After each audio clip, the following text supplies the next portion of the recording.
Okay, let's open in a word of prayer. Lord, we thank you so much for this wonderful day when we can remember the glorious resurrection, your glorious resurrection, following the perfect sacrifice that you gave for us on the cross. We pray that you always help us to keep that in mind. We pray that you will give us opportunities to share that message with others, and that we'll always keep it at the forefront of our minds and hearts. Bless us today, in Jesus' name, amen. Well, today I'm going to talk about falling down. Now, I want to give you some cautionary words in advance. I'm trying to, because it is a holiday, I am trying to keep this at a reasonable time. I have, as I'm like other Apple users, I get this report each week about how much screen time I'm averaging, and it's way too much. There is a lot going on.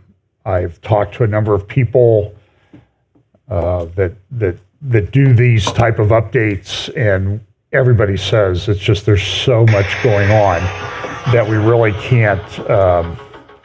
Not sure why that came on, but it's really, really difficult to keep up. So I'm going to try to truncate this a little bit today and talk about a few topics. I do have a couple of long videos that I think are instructive on some of the issues. So I'm going to look at some cultural things, a little bit on AI, and then sort of the wars, rumors of wars, particularly focusing on Israel, Middle East, and a potential war in the North. There is a lot going on in that space, and I have a very good video that I want to share with you. So if I cut short some other things, just know that it's because I want to share that video with you. Again, we talk about these different topics: acceleration, convergence, logistics, and understanding. Now, I'm not going to share a lot of scripture with you at the outset today. I do think that we need to keep in mind these things that are happening in Israel, because I think that's the important timepiece that we need to look at. The gathering of nations against Israel, the isolation of Israel, and also the gathering of nations against Jerusalem, and centering particularly not just on Jerusalem, but on the Temple Mount of Jerusalem. And there's some other there's many other issues that I could talk about, but they do seem to be increasingly related. So again, this is a little graphic somebody sent to me about convergence. So let me skip over some of these things that I usually do, and we will jump right in. But remember that this talk here that, I'm going to make Jerusalem a cup of drunkenness to all surrounding peoples when they lay siege against Judah and Jerusalem. And we also have this operative passage in Genesis chapter 12, verse 3. And I know that's somewhat controversial in some people's minds. It's not controversial in my mind. I will bless them that bless thee, and curse them that curse thee. And I do think that relates to how people and the nations treat Israel. This is key to God. God has a jealousy for Zion, and we need to keep that in mind, and that all of these things are going to wrap up. So we have a cup that causes reeling, and we know that Jerusalem is going to be key in these end times. So I'm going to talk about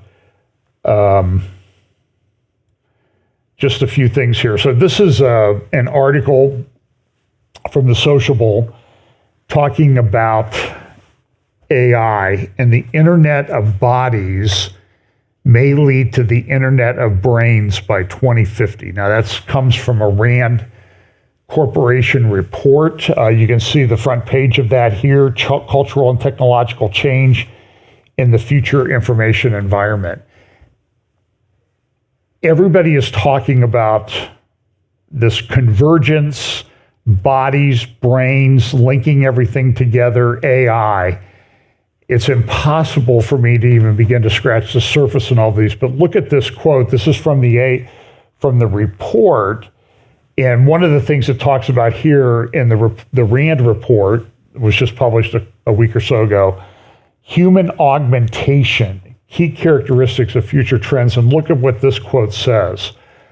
Assessments of the extent and scope of technological applications for enhancing human cognitive and physical capabilities in the GAN timeframe vary significantly. While some experts predict the tactical improvement of human capabilities, others have explored the potential emergence of transhumanism within the 2050 timeframe. This concept describes a new form of human, a transhuman, where information and communication technologies and biomedicine will fundamentally improve the human condition and greatly enhance human intellectual, physical, and psychological capacities. Transhumanism implies the adoption of considerably advanced technologies by 2050, including brain-to-brain communication and genetic enhancement, and thus depends on the resolving of various scientific and engineering barriers currently characterizing the field. I think this is moving along much more quickly than people think. I've read a number of articles in the past couple of weeks about genetic enhancement. And one of the problems they have in genetic enhancement is they have figured out, in some respects, how to alter certain human genes. The problem that they have is that the human genes that they alter are so linked to other genes that they're causing damage when they do that. Of course, that's led them to stop doing that, right? Because they're causing damage. No, they continue to move forward at a very rapid pace. So I think you need to pay attention to these things in AI. It's changing things in, as it says, in biomedicine and technology, in warfare, development of weapon systems, and that sort of thing. It's moving very, very quickly. Now, there are some, I personally do not subscribe to this, but I kind of keep an open mind on people's conclusions as to who the Antichrist might be. And you may not have noticed, but there's a lot of people speculating about this.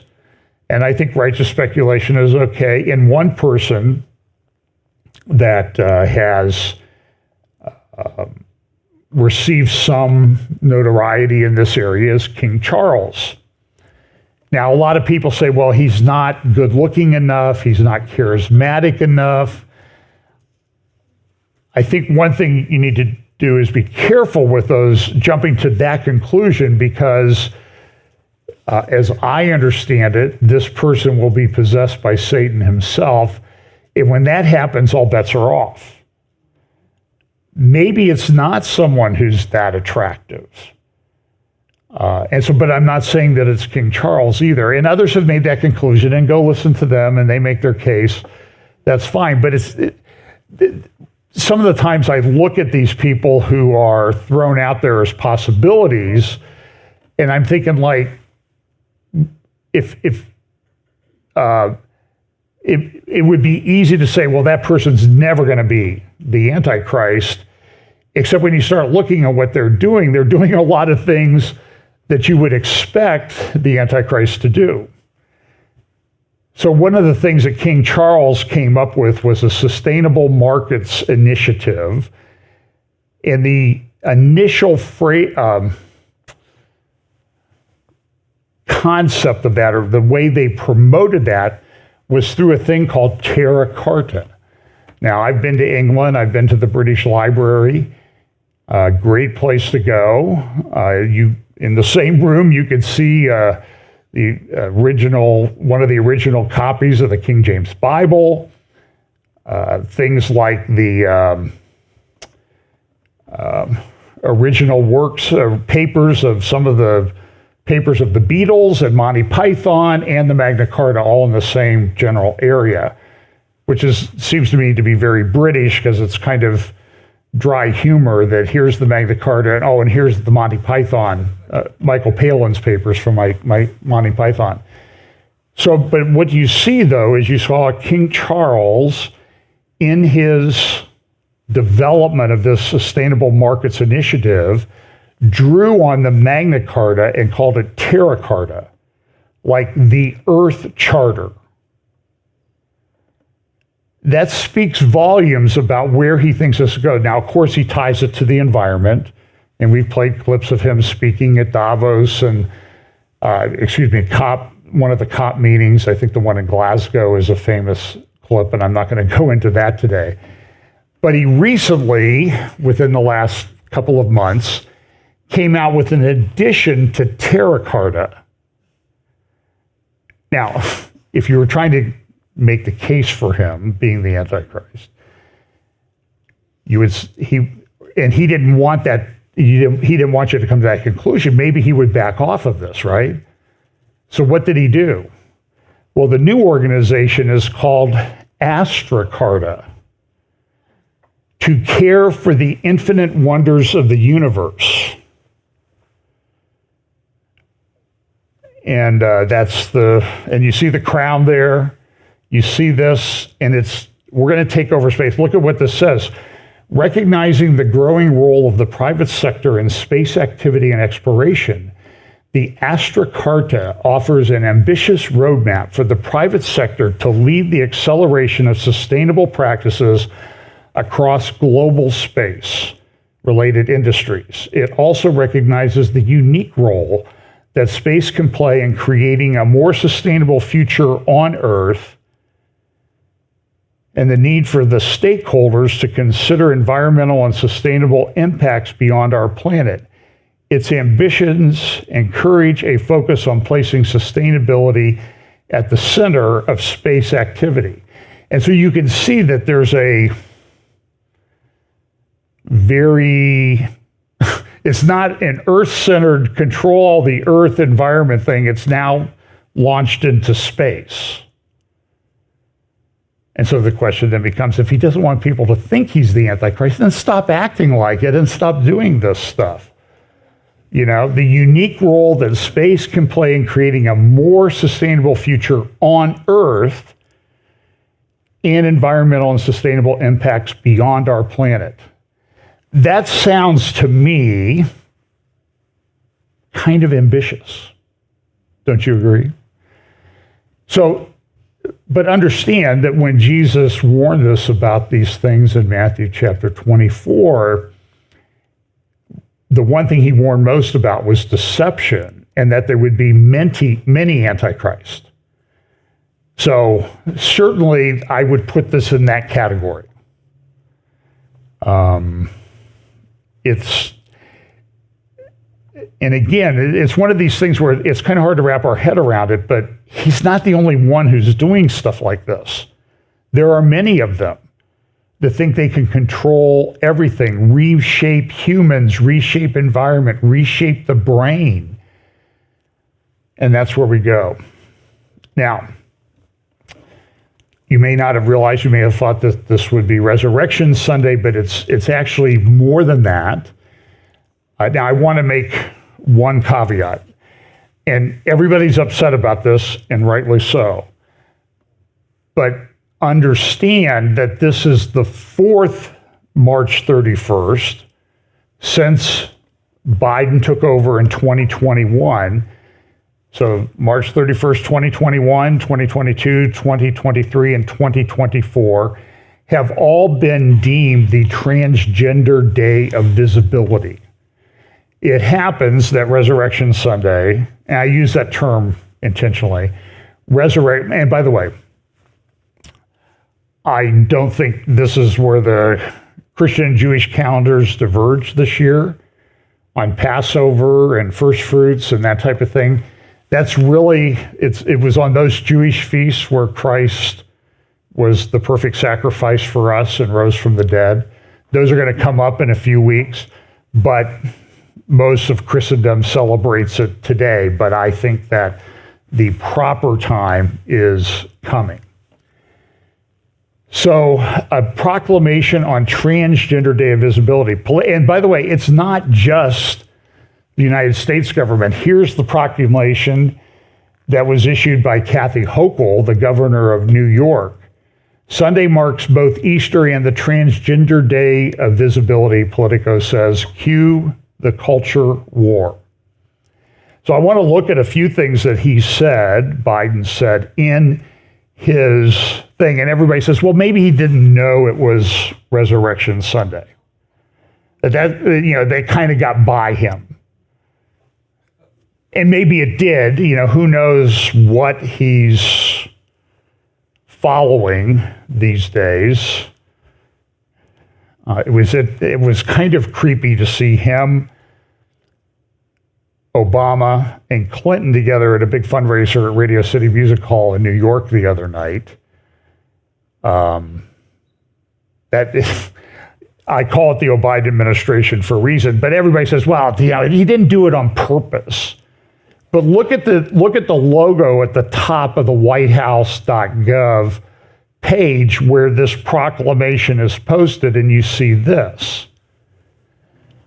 They clearly knew what they were doing. Now, you could say, well, they've done it 3 years in a row, and this year they just continued on the same date. But everybody's upset about it. Trump came out and made some comments about it. So look at some of these things that it talks about. And this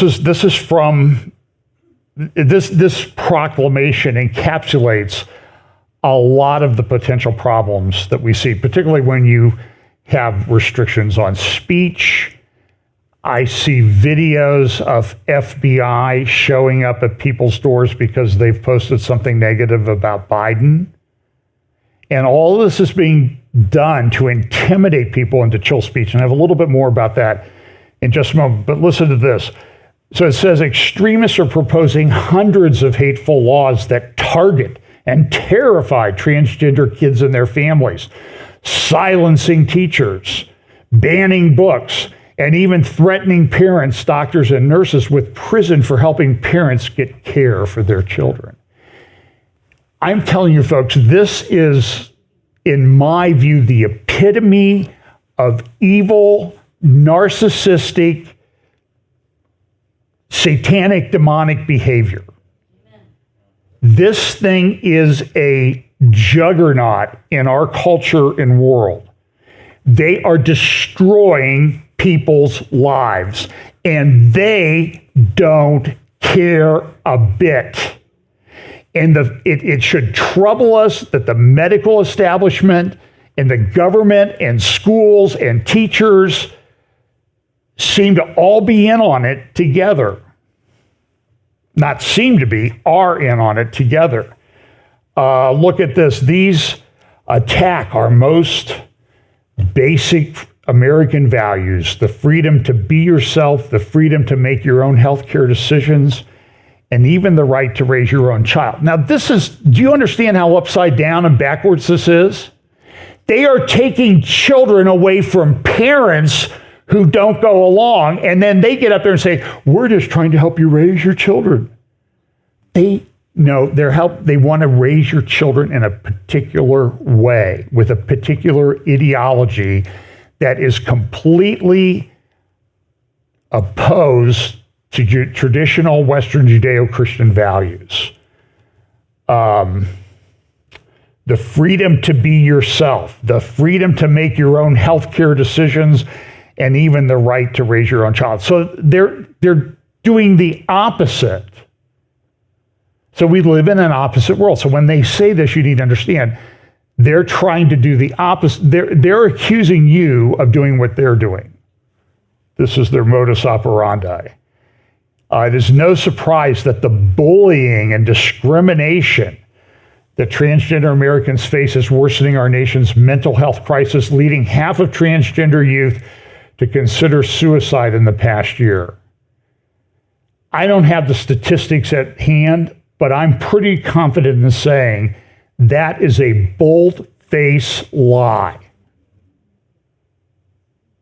And if it is happening, research shows that it's the people who are going through these transitions. Johns Hopkins did a study on it. Peter or Paul McHugh, who was the psychiatrist at Johns Hopkins, where they did the first transgender surgery back in the 60s, I believe it was. They studied it and they found that the people who had gone through with actual physical transitioning to a new sex, what they think is a new sex, they're playing the game of pretend on a different level, were 19 times more likely to attempt suicide. And this liar in the White House and his staff have the audacity to say that it's the other way around. This is just crazy. At the same time, an epidemic of violence against transgender women and girls, especially women and girls of color, continues to take too many lives. Let me be clear. All of these attacks are un-American and must end. No one should have to be brave just to be themselves.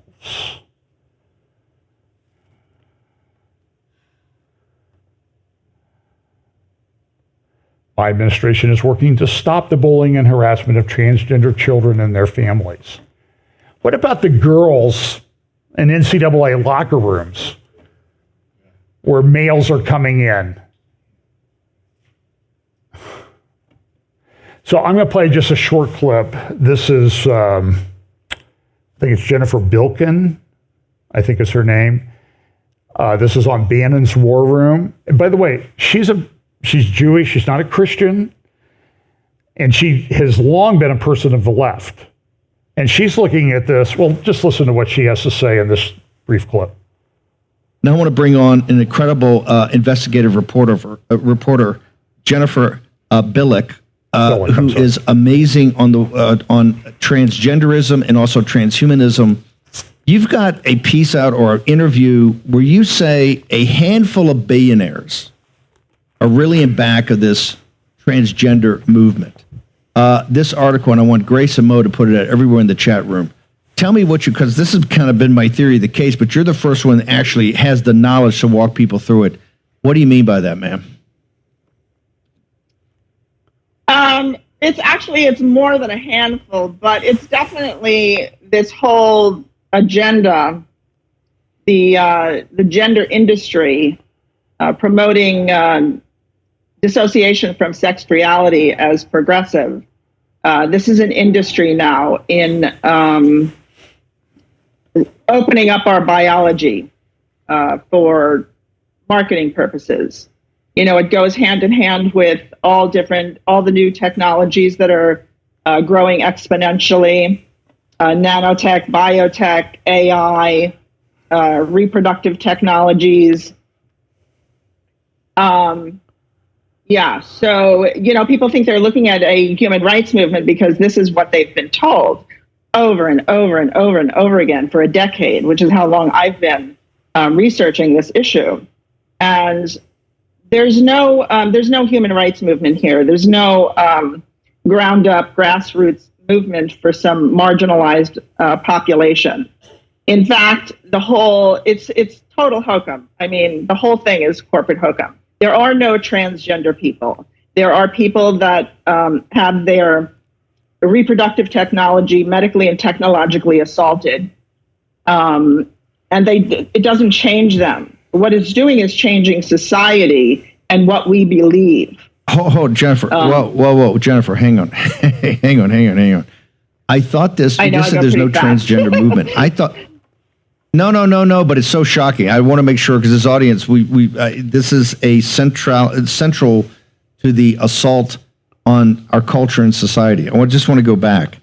I thought there was this whole movement that started as part of the bullying and everything that came out, that there was all this issues with identification, and you had a real a nexus out there of these people, and this was a human right, and they were being tormented, they were being tortured, they were being oppressed.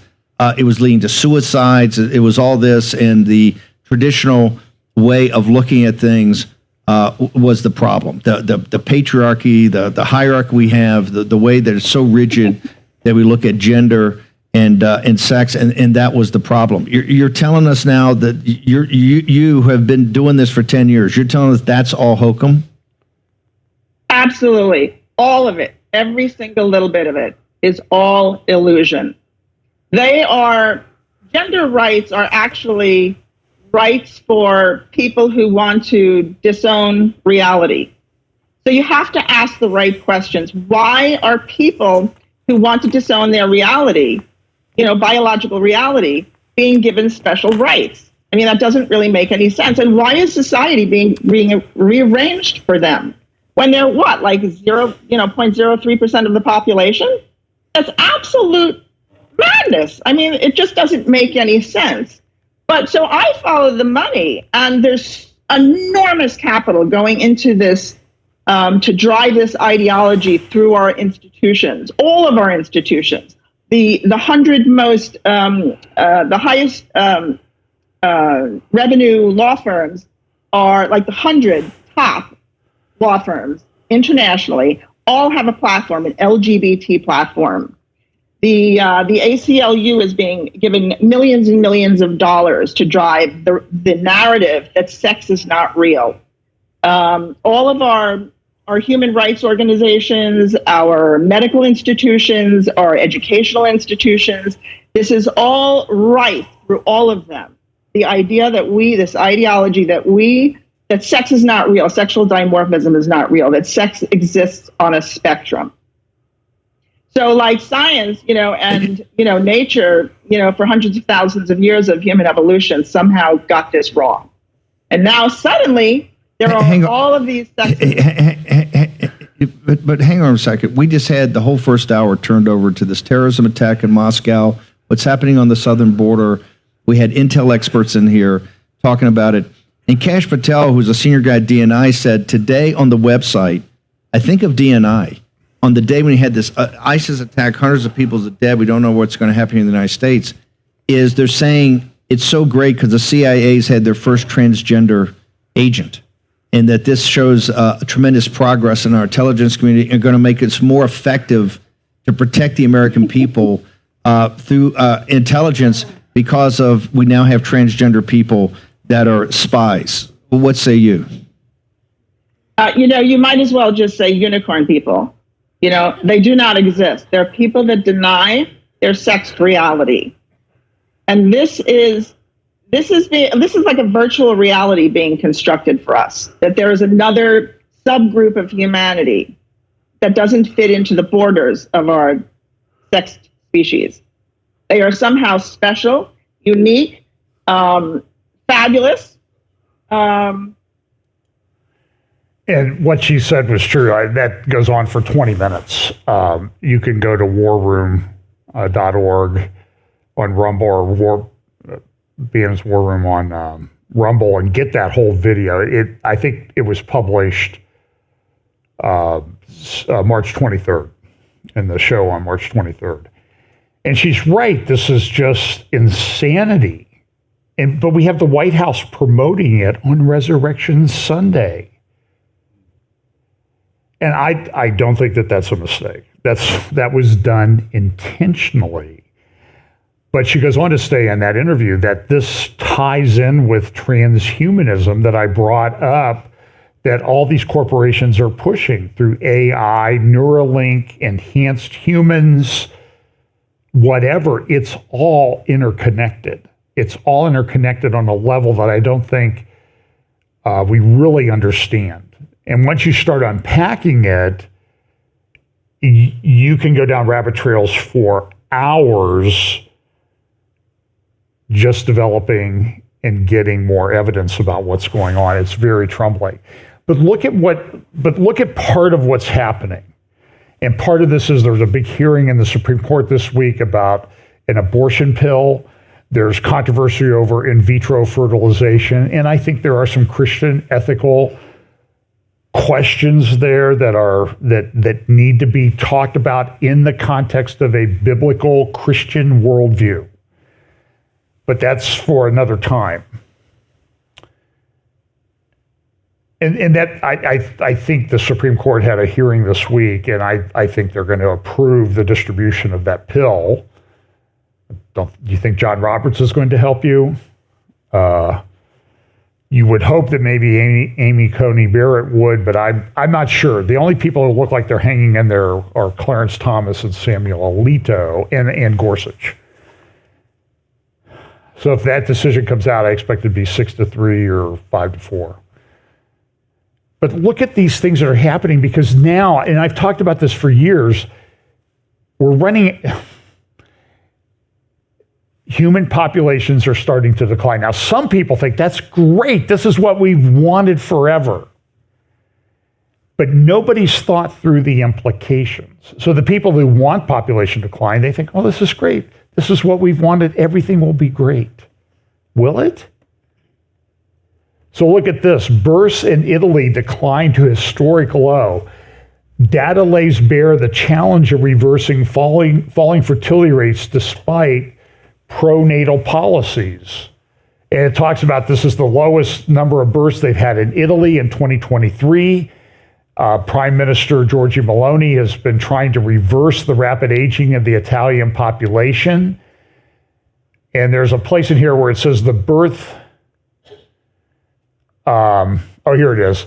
In the data released yesterday, the statistical agency said Italy's total fertility rate, the average number of children per woman, fell to 1.2 in 2023, down from 1.24 the previous year and close to the all-time low of 1.19 recorded in 1995. China has this, Japan, all over Europe and the West. Only immigration has kept the United States above replacement rate.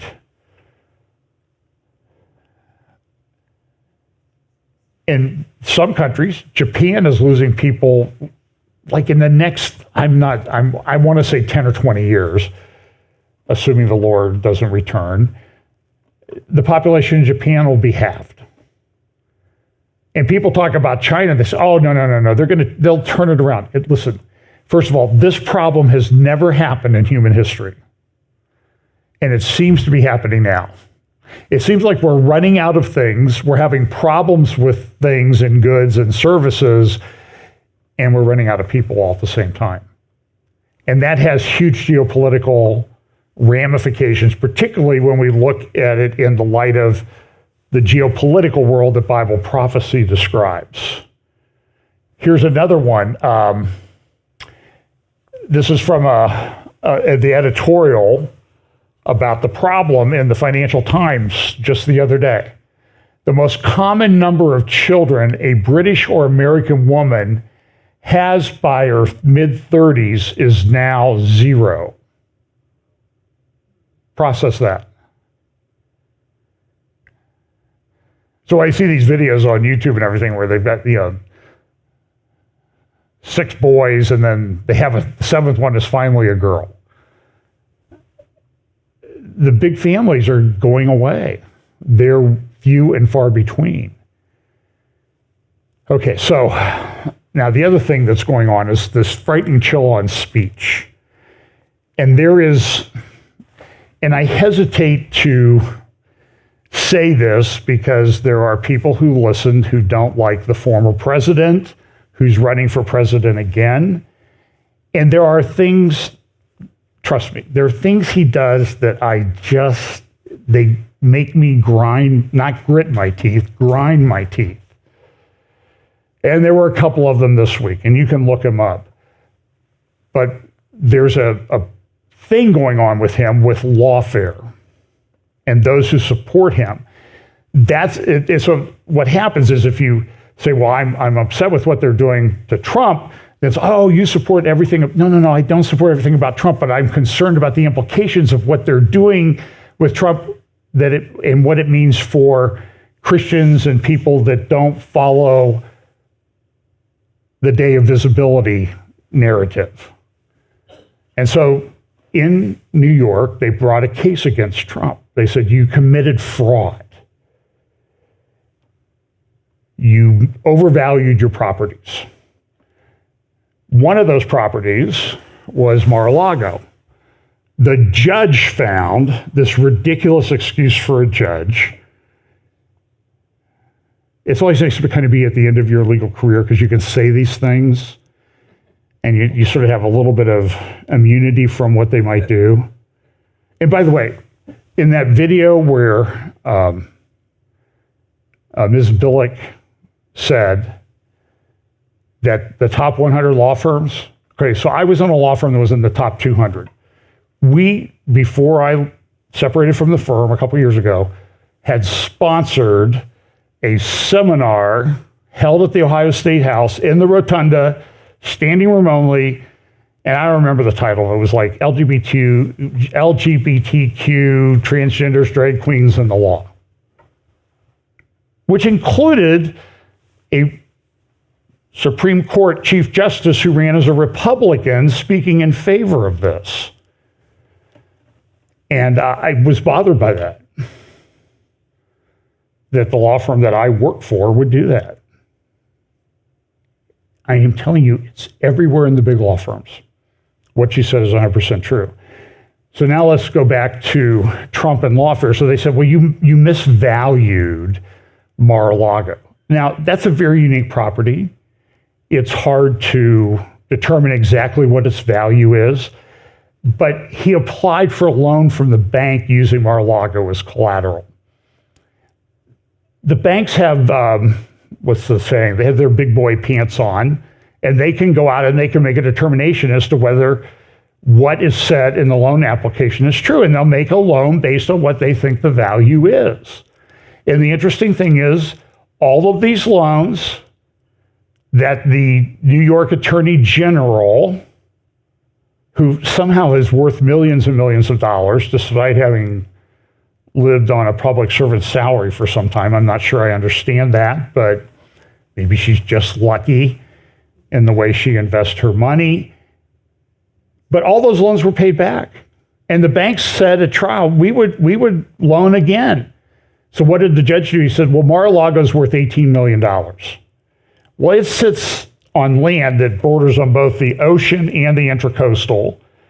And like a vacant lot next door has been valued at $200 million without a building. And the judge said he fraudulently inflated the value of that. It was only worth $18 million. It's a complete sham what's going on. Whether you like Trump or not, if you're a business person in New York, and they're fleeing, they're leaving New York in droves because of this.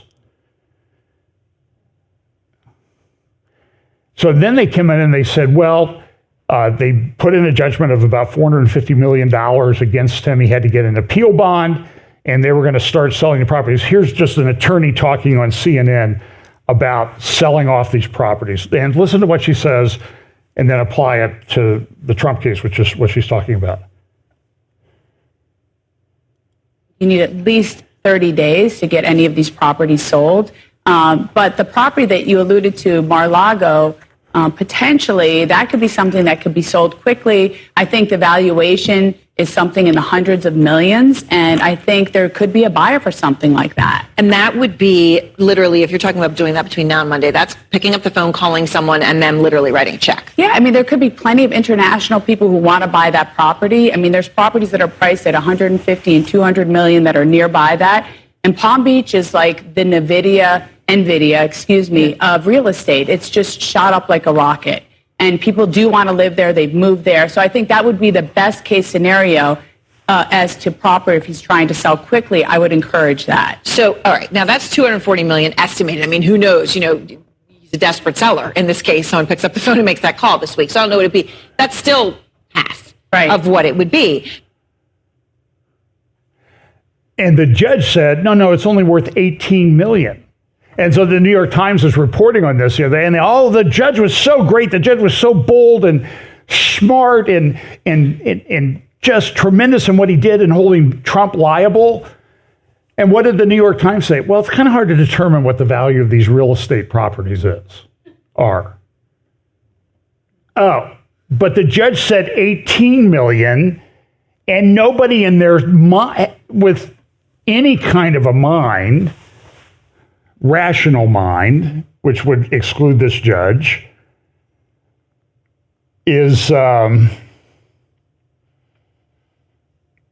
would think that it's only worth 18 million. It's just complete nonsense. When I was in Scotland, I was down by Trump Turnberry, and you can't get a tea time there. And it costs $600 a round, and everything is booked all summer long. He's making some money off of that. Do the math. And his Trump Doral property, it's worth probably way more than $305 million. I'm just telling you, this is just insanity. But one of the other things that they've done is they've gone after John Eastman. John Eastman was one of Trump's lawyers, and the challenges that took place after 2020. I can't say too much about it, but this week, Eastman, one of the arguments that Eastman made was based on an act that was enacted back in the late 1800s called the Electoral Vote Count Act, about how electoral votes should be handled. Eastman made an argument based on the language of that act that certain procedures needed to be followed. Everybody rejected that. Was brought up on charges at the California bar. He's a constitutional expert. He clerked for Justice Thomas. He was the dean of Chapman University Law School, and he's one of the leading constitutional scholars in the history of the United States. And so he made an argument based on the statute, and they said, well, no, we reject that argument, therefore you should be disbarred. By the way, the act was changed. Do you know this? In a funding bill, they changed the act after Eastman made the argument to get around his argument. You can't do that. It's ex post facto, whatever you want to call it. It's a complete sham and fraud. And now John Eastman the order was you have 3 days to appeal this or you will lose your law license. The hearing went on for like 100 days. And there were a whole bunch of issues. To show you how much of a sham this is, if you remember recently, there was a case, the people on the left and Democrats decided, well, we're going to apply this section of the 14th Amendment to Donald Trump for insurrection. Remember that? And so they went through court cases making that argument. Some courts upheld it, even at the state Supreme Court level. That went up to the Supreme Court, and our Supreme Court voted 9-0. Here's my assessment of the opinion. They said, that's nonsense. Go home and fight in the election. You can't do this. Our Supreme Court 9-0. Now, are all those lawyers who advanced that argument at all those courts and prosecutors and attorneys general and everything and state election officials, are they going to be disbarred? That's a rhetorical question. Rhetorical question is one to which the answer is obvious. No, of course not. But do it on the other side. And so part of this is to chill people so that if there are challenges that need to be made in the future, these big law firms, the ones that support the day of visibility, they won't let their lawyers get involved in this. It's to chill lawyers from representing certain parties.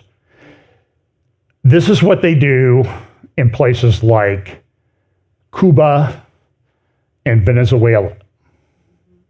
It's third world stuff. And as Mike Lee, who works with the Article 3 project, says, this is republic-ending stuff. And he's right, it is. So I'll talk about this. This will come up in a moment. Cyber attacks on GPS could put lives at risk. And by the way, in Lebanon right now, there are concerns that commercial aircraft coming in are having trouble with their GPS. But I'm seeing this in places all over the world.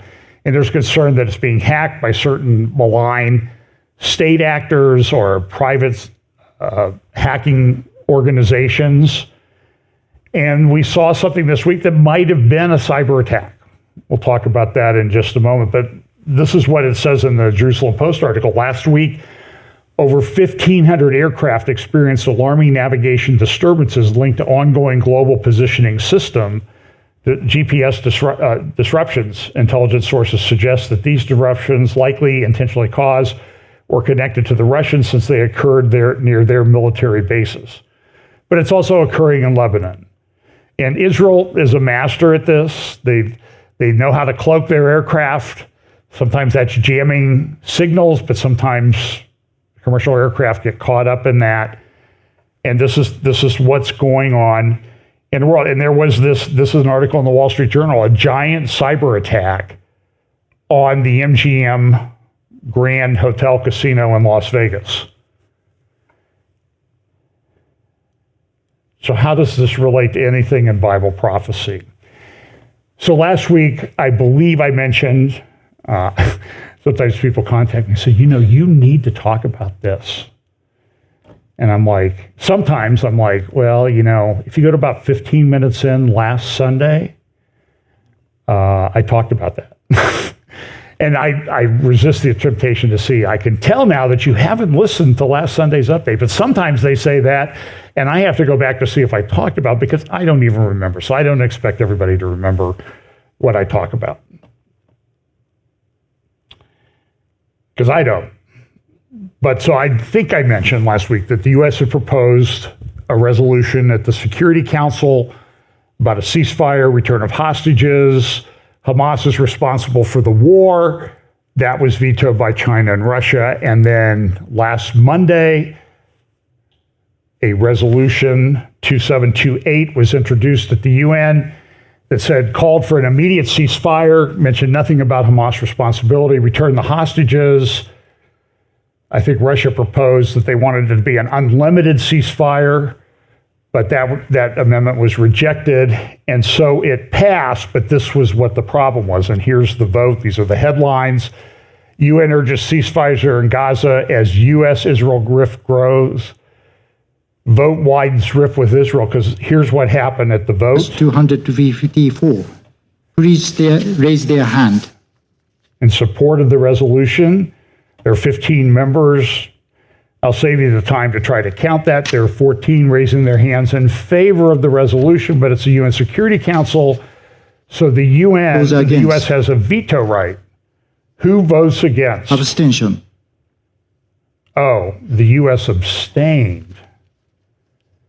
And so it passed. And listen to how the result of the voting is as follows. 14 votes in favor, 0 vote against, 1 abstention. The draft resolution has been adopted as Resolution 2728,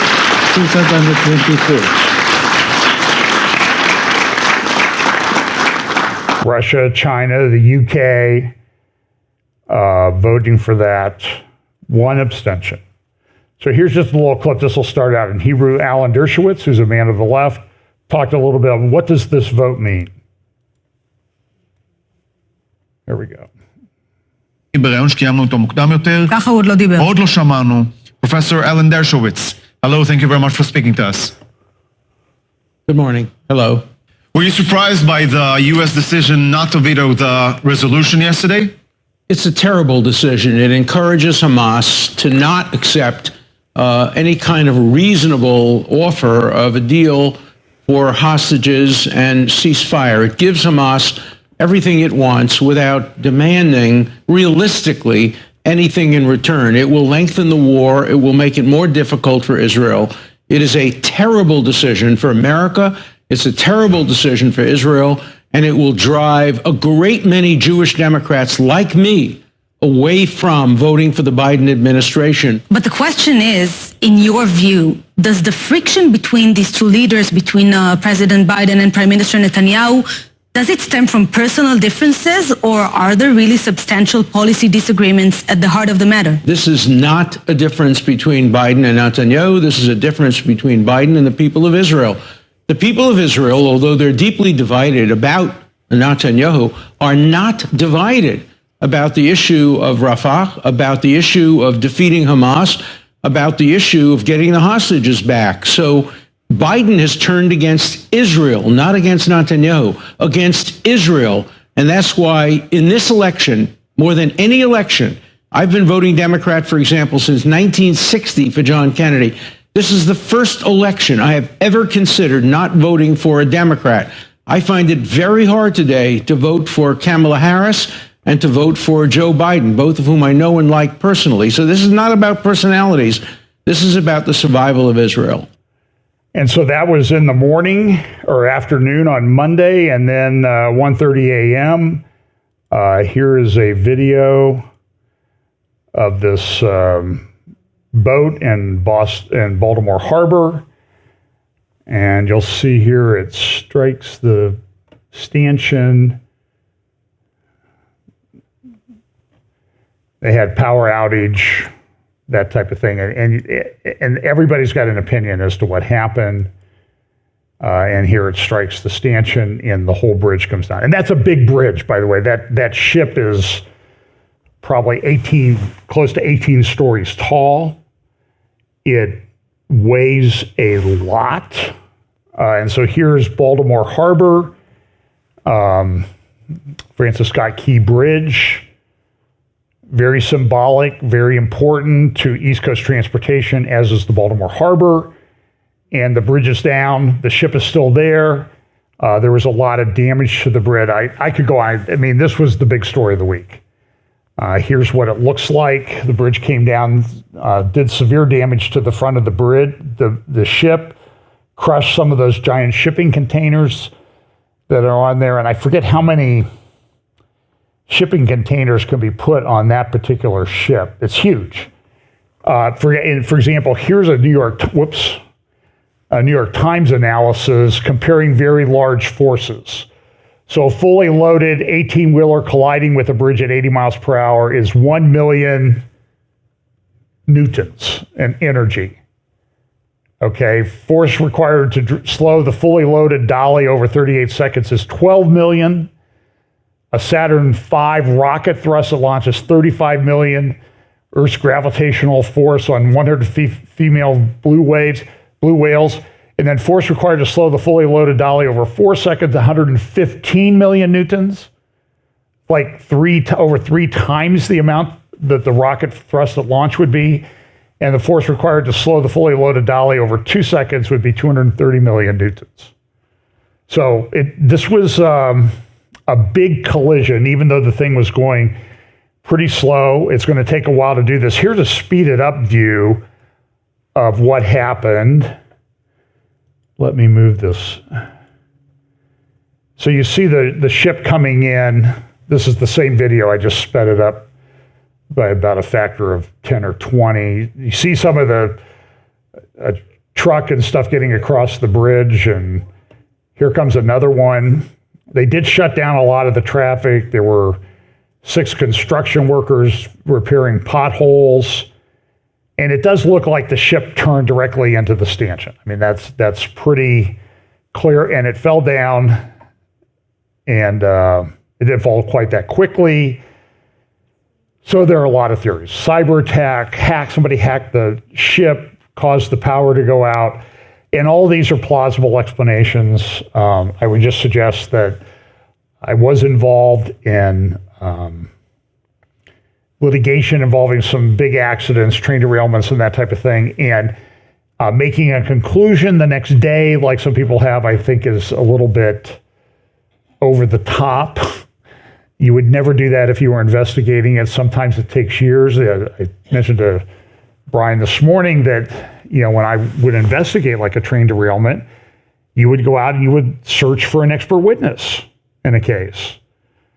And it might take you a year to find an expert witness or to find the right guy who had the right knowledge and all this stuff. And the amazing thing about today's world is you can just open your Twitter account and you have 1,000 experts for free.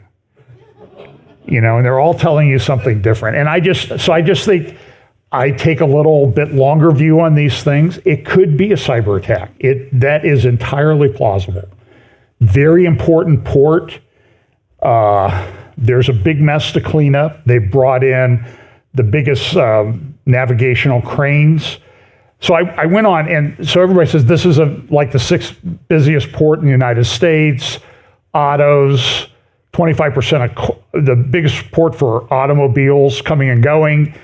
The 25% of coal comes in and out of this port. Some other things. And nothing's getting in. The bridge is down here in the lower right-hand corner, so nothing's getting in there. But I just want to suggest to you, too, that there are, I looked at the, I looked at the marine traffic map just to say, okay, well, how many ships are really stuck in there? So some of these, the turquoise ones are naval vessels. The green ones are cargo carrying ships like the Dolly that crashed into this. And here again, here's the Dolly in the middle. And you see there's a ship, a cargo ship there to the left of the Dolly. There's one a little bit further to the left. That they can't get out of the harbor. There's a Coast Guard base with ships. They can't get out of there. There's some naval ships that are pretty important to the U.S. They can't get out. But there are harbor facilities here on the other side of the thing. So if you look today, like, for example, I looked this morning, this is about 6 o'clock or 5 or 6 o'clock. You see there are a group of cargo vessels that all say they're heading to Baltimore. But they're not, unless they're going to this place on this side of the bridge, they're not going anywhere. And the question is, how long is this thing going to be out? This is a problem. Remember the Sunshine Skyway Bridge down in Tampa Bay that was struck by a ship? I don't know how long the port will be closed. Some people say it could be 2 weeks. Some people say 30 days. Some people say 60 days. And it's going to cause disruption to supply chains and that sort of thing. But they're rerouting ships already. I've just looked at a couple ships this morning, and they were rerouted to Norfolk or to Philadelphia or someplace. And some ships are just going to say, hey, we were going to Baltimore. We're just dropping off the container here in Savannah, Georgia. And you figure out what to do with it. So it's going to be disruptive. It's, by no means is this to be something to be minimized. But it's not, I don't think it's the end of the world yet, unless it would happen on a much bigger scale. Let's see. So, wars and rumors of war. Putin is making a lot of threats. People that are associated with Putin are talking about nuclear war. This is from the Daily Mail this morning or yesterday. He's calling up another 150,000 men for the Russian army. What's he going to do with them? And everybody complains, oh, look, Ukraine is forcibly conscripting men. Well, now Russia's doing it, but I don't think the pro-Russian people are going to say too much about it. Here's a little video from Victor Davis Hanson, who wrote a book called The End of Everything.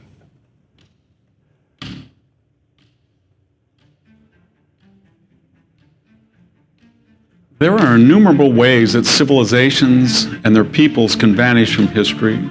Sometimes natural catastrophes are to blame. Tsunamis, volcanic eruptions, plagues. But the moments that have resonated through history are the destructions of countries and cultures by warfare. The brutal fates of Thebes, Carthage, Constantinople, and the Aztecs of Tenochtitlan stand as a warning to the modern world, America included, that it is hardly immune from the tragedies of the past. From the vantage point of the 21st century, the idea of military obliteration can seem impossible. Those before us who faced the end of everything had the same reaction. Technology may have changed, but human nature is no different now than it was years ago. The Thebans, the Carthaginians, the Byzantines, and the Aztecs were annihilated by weapons that are now obsolete. But the agendas of destruction persist to this day, and only the methods of genocide, nuclear, chemical, and biological, are more advanced and at our fingertips. We have much to learn from those who were destroyed by war, particularly because the old mentalities and delusions that doom them still are very much with us, especially the last thoughts of the slaughtered. It cannot happen here. Well, that's it. So we'll give Victor Davis Hanson, our guest updater, I don't know if they call it a prize, but designation for the week. This is an article in the Times of London today. Deadly data, the U.S. tech giant fighting for Ukraine, a company called Palantir. I've talked about them over the last couple of years, providing a lot of help to Ukraine in fighting off a much bigger, much more well-equipped army. And I don't think it's going to be successful. Ukraine, unfortunately, is pretty much over. But one of the things I think we don't understand is how Putin views this. This is the head of the Russian Orthodox Church this week came out and said that this is a holy war. And I was sent this by a pastor friend in Ukraine, the impact of the Russian invasion, and this, you can find this online, the impact of the Russian invasion on faith-based communities in Ukraine. And what they found is that there has been a tremendous destruction. In some places there were areas of Ukraine, there were 60 or 70 evangelical churches, and today there are 0.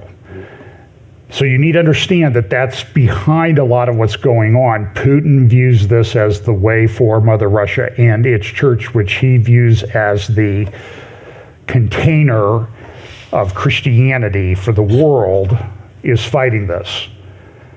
And you may not like me saying that, but I'm just telling you this is the way it is. This is a picture, so going back to the resolution thing, because I'm going to talk a little bit about Russia in just a moment. So this is, you see Biden and Netanyahu. This is Ynet News the other day, Friday in Israel, arm wrestling. And I don't know, Netanyahu this morning had an operation for hernia, so I don't know if he got the hernia in his arm wrestling with Biden, because Biden's much more fit than we think, I guess. But the caption says, politically alert.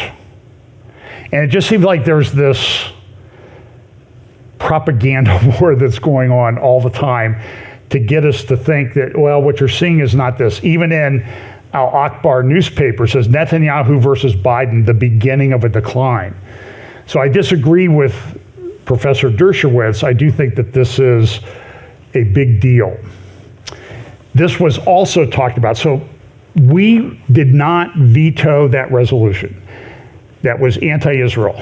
To my knowledge, that's only the second time the United States has failed to do this. The first was around Christmas Day, December 24th or 25th of 2016. So let's put that in context. There was another resolution, anti-Israel, related to settlements, presented to the UN. The UN ambassador at that time was a lady named Samantha Power. She had replaced Susan Rice. Trump had won the election in November. Obama was leaving office on January 20th, and a little over 3 weeks before that, this resolution came up, and Samantha Power and the Obama administration said, nope, we're going to abstain. We're going to allow that resolution to pass, just like they did this week. It's the pattern that existed 8 years ago. And my question is, if Trump wins in the fall, I don't know whether he's going to or not, but if he wins, what are they going to do in that 2 months before they leave office? Remember how they all talked about, oh, what's Trump going to do when he's a lame duck? Well, what are you going to do if you're a lame duck? That's even more concerning to me. How many regulations do you think they're going to dump into the Federal Register? And people are going to have to spend days and days and weeks and months and years to get rid of them. Do you think it's possible that they might do that? Somebody said it's probable. That's right. So Samantha Power did this, and if you go back, this is from the Washington Post in 2013, when she was being confirmed as the ambassador to the UN. She had talked back in 2000 or 2002 on a video, a local PBS station in California, about imposing a solution on Israel. And when I was researching this, because we talk about this covenant and the peace and gavar, the word that's used there in Daniel 9:27. And my view is that, I'm not dogmatic about this, that maybe it means We're going to shove a solution down Israel's throat. Now, my question is, whether you agree with me on that or not, is it possible that this could happen in today's world, that the world might decide to shove a solution down Israel's throat? Does it seem like the world is lining up that way? Now, maybe it doesn't work out that way. So this article says, so what actually happened in the interview? The video is embedded above, but it's a bit of a slog, and neither the interviewer nor his subject is particularly clear. It appears, so this is a Washington Post thing trying to clear the way for Samantha Power to be confirmed as the UN ambassador that Obama appointed. They asked her how if she were a presidential advisor and human rights atrocities broke out in Israel-Palestine, how she would advise the president to put a structure in place that monitors the situation where at least one party or another party may be looking like they might be moving toward genocide. That last part is important. The hypothetical she's addressing is about what to do if genocide appears imminent. He's not asking Power, hey, do you think we should invade Israel to impose a two-state solution? Still, even remembering that she was being prompted with an extreme and unlikely worst-case hypothetical, Power's answer was not ideal. We should impose a solution. She's head of the USAID department now. She's still involved in the administration. As I would suggest to you is the guy whose last name, the Big O. We'll call it the Big O. This article on foreign policy, Israel is strategic liability for the United States. That's foreign policy. This is a guy writing this is with the Cato Institute, a left-wing think tank. What do they think?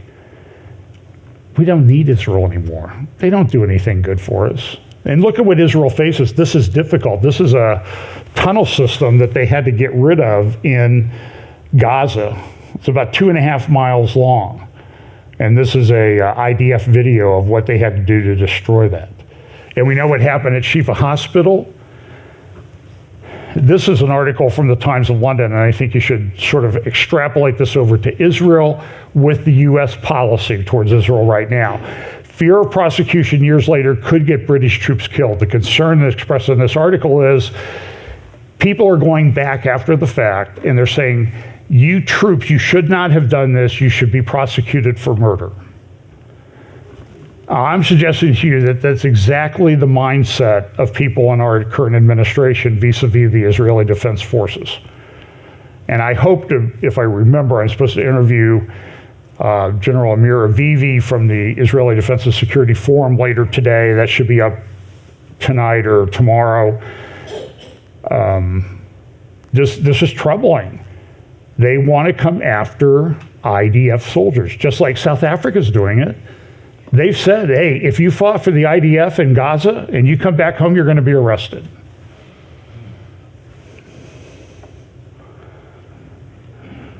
This is also divisive in Israeli politics. Coalition partner of Netanyahu's government. The concern is we don't have enough soldiers, and we need to do something about it. And this is what one of the people in the Orthodox party, ultra-Orthodox party that's in the coalition says if a yeshiva student has to leave the yeshiva to be drafted, for whatever the reason, then we will not stay in the government, said Moshe Roth, a Haredi lawmaker. This is a make it or break it, he said. I also want to bring this up. I'm kind of jumping around a little bit. These are all connected. This is Shiloh. Great drawing from the Armstrong archaeology paper magazine, whatever. And you can see this is ancient Shiloh, and over on the left there in that red area, that's where the tabernacle stood. We've been there. It's a fascinating, the post holes are just the exact size for the tabernacle to have been there. So what did they have this week? They had a Red Heifer Conference. In fact, here's a little bit of the video from that. And not a lot of during this year's past. So they're talking about the The red heifers.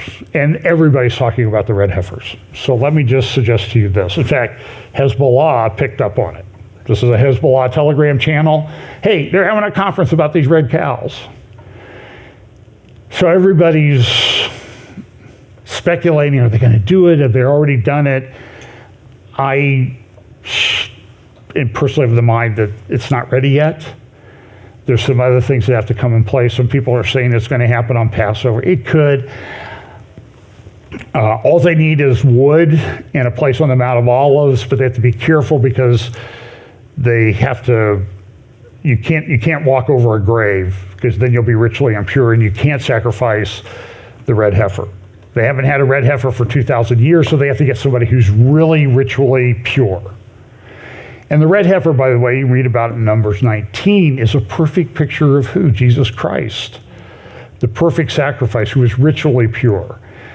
But there's a lot, like I said, that because it's been so long since they have had the ashes of the red heifer to purify the people to go in and do the sacrifices in the temple and the temple instruments and that sort of thing, they need to find somebody who hasn't really been in contact with a dead body in their life. Like somebody, I think one Jewish commentator that I looked at the other day said, can't be anybody who's ever been in a hospital. They would be ritually impure to perform the sacrifice. For the sacrifice, you don't need an altar. You just need some wood. It's described in Numbers 19. And there are also some Jewish texts that describe things in more detail. I just personally don't think that they're at that point. They have several heifers there. I think they came from Texas. And they currently qualify as pure. They have to be over the age of 2. They have to be in their 3rd year. So they're in their 3rd year. They do qualify age-wise, but there are a lot of other little pieces that need to be put in place. And the Muslims are picking up on this and saying, hey, we don't like this. This is bad. We're not going to stand by. And some are even saying this is the reason that they invaded Gaza back in October 7th last year. They may just be making that up after the fact, but be that as may, here's a Hezbollah Telegram channel saying, hey, look at what they're doing. They're trying to take over the Temple Mount. This graphic in Jordanian newspaper, I think it was, talked about the Israel-Lebanon border, which is the next area. So I'm going to be interviewing Avraham Levine, another interview with him from Alma Research on, I think that's on Wednesday. It'll be up sometime on Wednesday. I won't stream it live because it's like in the middle of the night because of the time change. But here's a video from JNS. If you watch any video, go to the JNS YouTube channel and watch this video. I'm going to play most of it. It's a joint project of JNS and Alma Research about what will a war in the north look like? What is Israel facing? We have to assess this. Here it is. The escalation could take a matter of minutes. Ever since the horrific events of October 7th, Israel has been engaged in a ground offensive in the Gaza Strip with the stated goal of removing the Hamas terrorist organization. But simultaneously, from the northern border, in the last several months, Hezbollah has fired at Israel over 1,000 times, and Israel has been striking back inside Lebanon on a daily basis. But this has also resulted in the displacement of over 60,000 residents in the northern communities and an ever-growing fear that a true war will break out with the north. To get a better understanding of who Hezbollah is, we traveled to the Alma Research and Education Center, an organization that sits right on the northern border and conducts daily research and threat assessments in the region. Hezbollah is the most professional and the most experienced and the biggest proxy militia of Iran in the Middle East. It has this arsenal of rockets, around 200,000 different types of projectiles, from drones to missiles to rockets to mortars, whatever. This would mean that Hezbollah has the capability to launch thousands of rockets every day. By their estimations, Hezbollah could launch anywhere from 1,000 to 8,000 rockets a day. They have about 140,000 short-range rockets. 65,000 could get to Haifa, and others could reach Jerusalem and the southern regions. They also have about 10,000 drones. It's not a conspiracy. All we have to do is to listen to their own words, what they are saying in Arabic, and cross it with the capabilities. And that way, if you have the words and you have the capabilities, eventually there will be a decision. One decision was made in October 7th. I don't know when the second one will be taken. Maybe during Ramadan. Maybe afterwards. I don't know. But for the people who live here, we are no longer willing to take these chances. And I want to show you something that was published a decade ago. In the video that the Alma Institute obtained, Hezbollah has laid out an almost identical plan to the October 7th massacre. It starts with a barrage of rockets and then a ground invasion that infiltrates Israeli towns and villages across the border. Even before October 7th, activity on the northern border was ramping up, with Hezbollah scouting patrols and new infrastructure being built. And they're saying very clearly, we are loyal to you, Hussein, we will do the same thing. And then they call death to America, death to Israel. This is in Lebanon. It's the same as the Houthis of Yemen. We then traveled to the Reichman Institute in Herzliya to visit the International Institute for Counterterrorism. Here we met with researchers to try to understand the big question of what would war in the north truly look like. I think that the escalation can take a matter of minutes. I believe that once it will start, we will see thousands of rockets. But not only Hezbollah, not only from Lebanon, also from Syria, also from Iraq, also from the Houthis. This is why we are talking about multi-front war. Almost everyone we spoke to were in agreement about what this might look like and what the major targets would be. The leader of Hezbollah, Nasrallah, he presented a map and said, I have rockets that can get to all these places, hospitals, industry, gas rigs, electricity, infrastructures. That's why you see Israel preparing for a few days of dark. Once you don't have electricity, it's only a matter of hours or days, depends where you don't have water. 80% of the water we consume come from desalination infrastructures. You don't have water, you don't have sewage. And this is just the major infrastructure that can be taken out. There are other targets that might pose even larger threats. In Haifa, there is chemical industry. I can just target these containers of ammonia, and they will create the same effect of a nuclear bomb. People will stay in the cities, they don't have other choice. We will find the Israeli citizens in shelters, not 5 minutes a day, not 10 minutes a day, not 1 hour a day, but almost all day. And then there is the ground invasion. We have the Nukhba, or those units that would try to enter Israel from several places.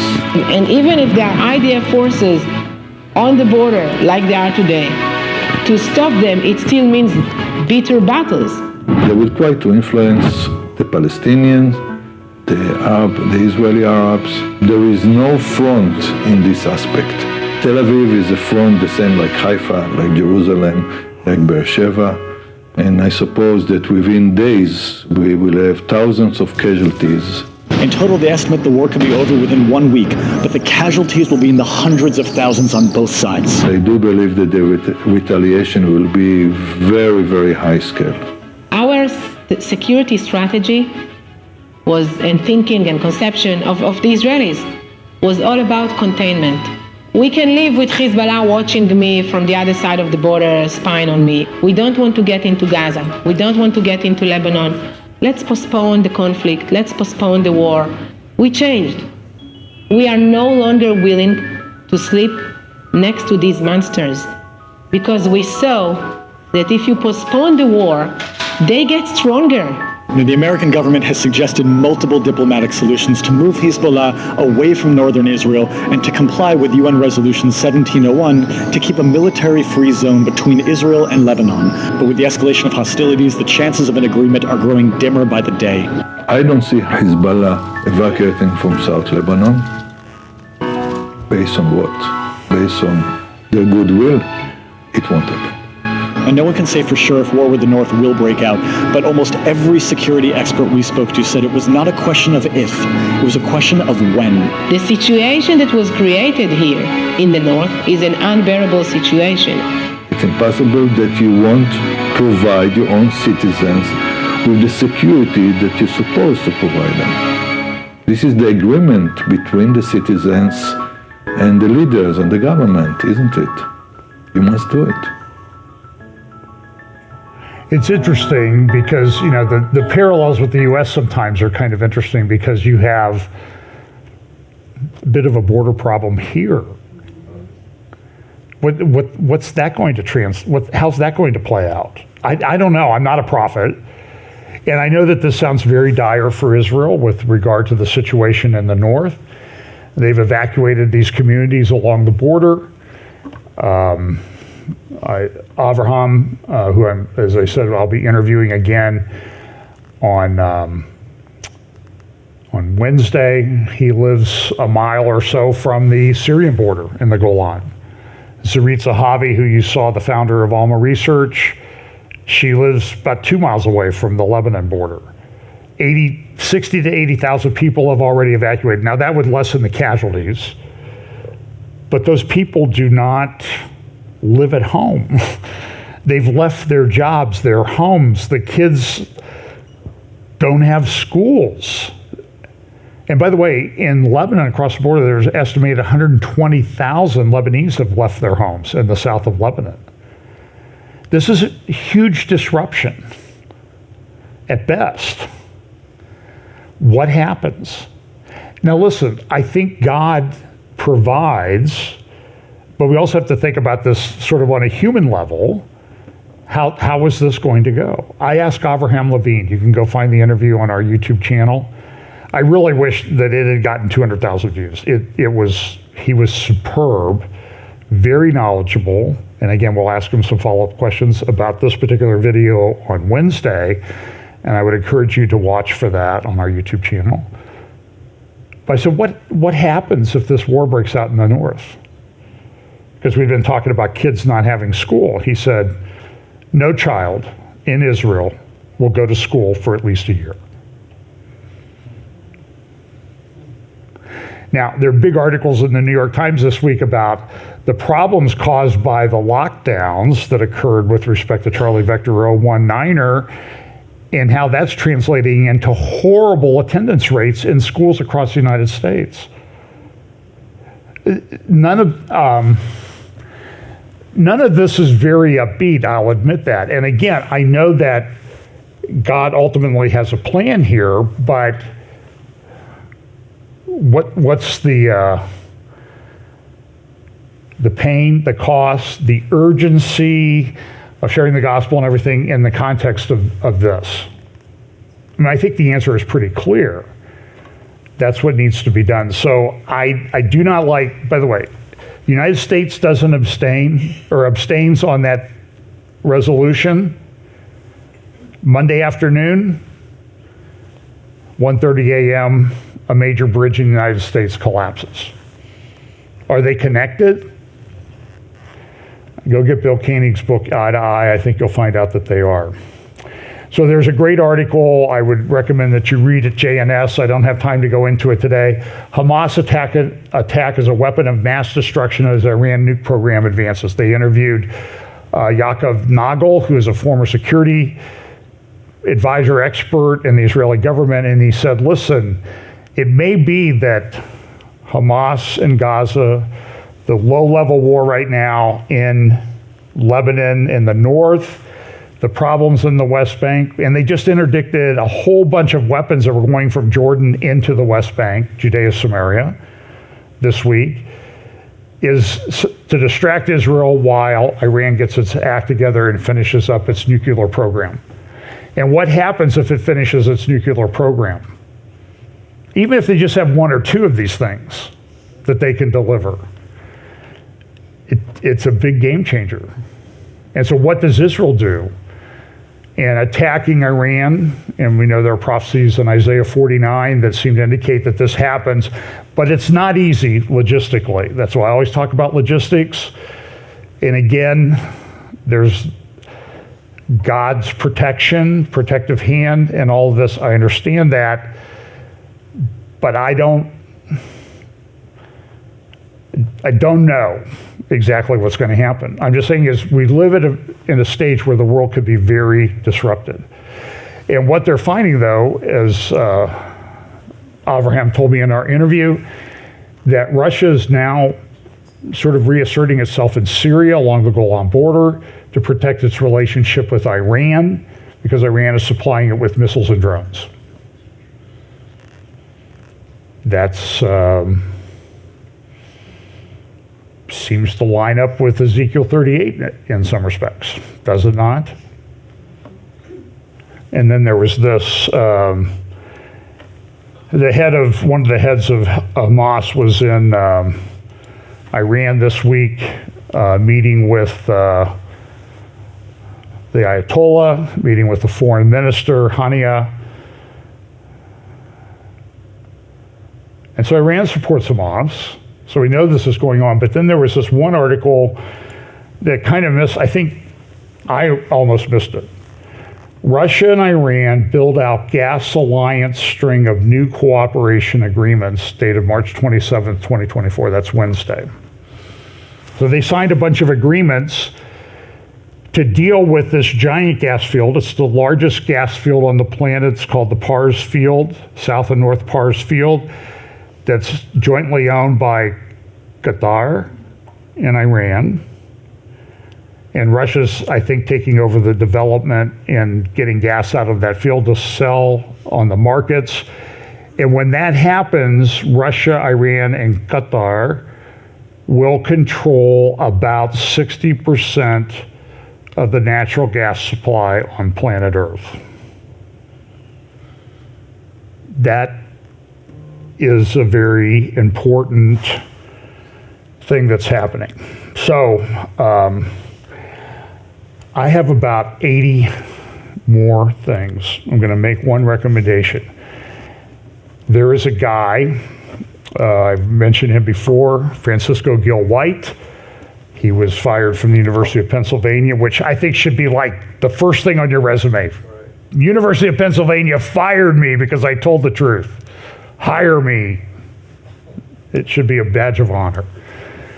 He has a Substack called The Management of Reality, and he writes these phenomenal articles about the history of the Israel-Hamas, Palestinian issue, and all of these things. He has one that I saw this week called, Did the U.S. Force Israel to Cede Strategic Territory to Iran? And the answer to that question is yes.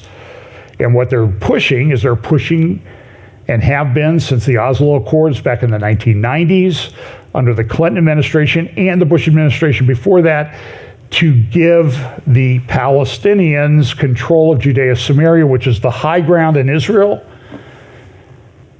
and strategically very, very significant. And the only conclusion that you can come to after looking at that is they want to get rid of Israel. That would be the ideal situation. Well, then does that not play into Bible prophecy that we've talked about here for years and years and years and years? And you'll see this, you need to watch the propaganda because they're lying about casualty figures. They're now saying more Israeli soldiers have been killed in Gaza than Hamas. The lies are so ridiculous, and I see it all over Twitter, and you'll see it, somebody post this and say, look at what Palestine was like before the Jews got there. Really? Yeah, that's Tel Aviv, Jaffa. Well, this is a picture in 1909 of the founding of Tel Aviv by a group of Jews who've immigrated to what would become Israel. And this picture is taken in the 1950s after Israel became a country. It's all propaganda. It's all nonsense. Our government participates in it. And I am telling you, we are playing with fire. And I do think the time is short. How short, I don't know. I'm 70. You can statistically, probably short for me. But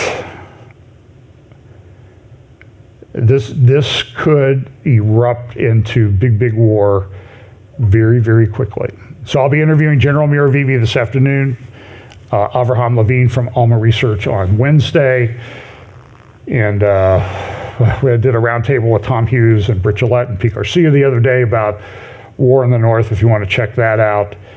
And I wish you would pray for like me and Tom and Pete and Britt and guys who watch this, because I'm tired. I'm not tired of it, but it takes a lot of time to break this down. It's kind of overwhelming. So pray for all of us that are involved in this, that will be rational, thoughtful, and then pray for those of you who comment, that you'll be kind. Sometimes that's not done so. It's amazing to me what people will say on social media. So let's quit. Remember, time is a declining commodity. Freedom is a declining commodity. Put them together, and we have some work to do. So let's pray. Lord, we are so grateful for what we can remember today, the gift of your Son on the cross to save us from our sins. His death, his perfect life, his burial, his resurrection, his ascension to heaven, and the promise that he will come and set up his kingdom where he will rule and reign from Jerusalem. Lord, pray that you will help us to always keep that in mind, and help us to share the gospel with as many people around us in this time as we can. Make their hearts receptive to that, and give us patience as we do that. Bless us this week in Jesus' name. Amen.